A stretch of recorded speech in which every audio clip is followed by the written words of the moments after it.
Okay, students. So come to the next. It is number 6. Under. U and D are under. So हम लोग कब under का use करेंगे? देखो जब कोई सेंटेंस में ऐसा कुछ समझाने की कोशिश कर रही हो, जैसे कि नीचे और के नीचे और अधीन, इस तरह की वर्ड समझाने की कोशिश किए जा रही हो, तब हम लोग अंडर प्रीपोजिशन का इस्तेमाल करेंगे. For example, first example, the cat is under the table. So where is the cat? The cat is under the table. बिल्ली कहाँ पर है? टेबल के नीचे. बिल्ली टेबल के नीचे है.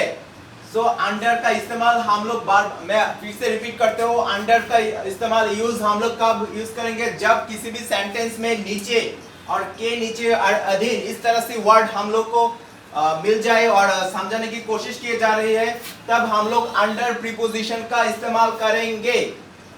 First example, the cat is under the table. Where is the cat? Where is the cat?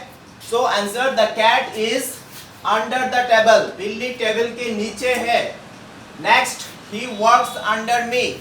He works under me. वो मेरे अंडर में, मेरी अधीन में काम करता है. वो किसके अंडर में काम करता है? वो मेरे अंडर में, मेरी अधीन में काम करता है. He works under me. Next come number 7, of. Of. तो ऑफ का यूज हम लोग कब करेंगे? जब कोई किसी सेंटेंस में का और के और की इस तरह की वर्ड हम लोग को समझाने की कोशिश की जा रही हो, तब हम लोग ऑफ प्रीपोजिशन का यूज करेंगे. For example, he is a student of English honours. He is, once again, he is a student of English honors. वो इंग्लिश ऑनर्स का स्टूडेंट है. वो इंग्लिश ऑनर्स का स्टूडेंट है. इसलिए हम लोग यहाँ पर ऑफ का यूज किया है. Next come number 8. It is OFF. Of. OFF. Of. So when we will use this preposition of OFF. Of, जब किसी सेंटेंस में कुछ डिवाइस और कुछ इलेक्ट्रॉनिक मशीन्स बंद करने के बारे में समझाने की कोशिश की जा रही हो, तब हम लोग ऑफ का यूज करेंगे. For example, switch off the light. Switch off the light मतलब लाइट को ऑफ कर दो. Switch off the light, light को बंद कर दो. Next come number 9, from. FROM. From.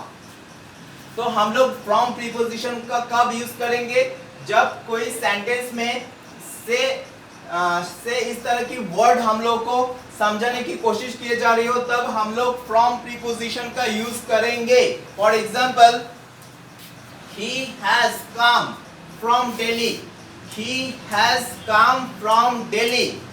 वो दिल्ली से आया है. वो दिल्ली से आया है. वो कहाँ से आया है?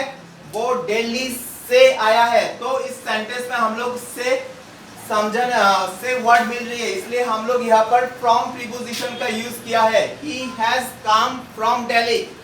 Next number 10. It is for. FOR. for.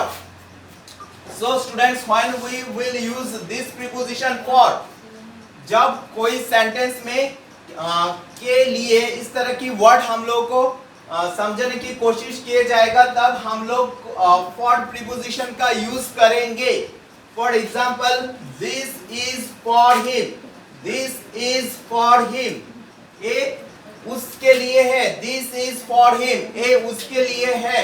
तो हम लोग इस सेंटेंस में के लिए, उसके लिए, ये वर्ड हम लोग को मिल रहा है, इसलिए हम लोग इस सेंटेंस में फॉर प्रीपोजिशन का यूज किया है. This is for him. Next come number 11, with. WITH. With.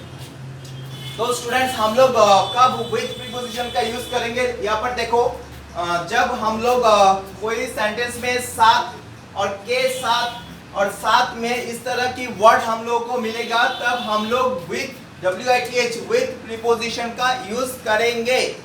For example, I play with my friends. I play with my friends.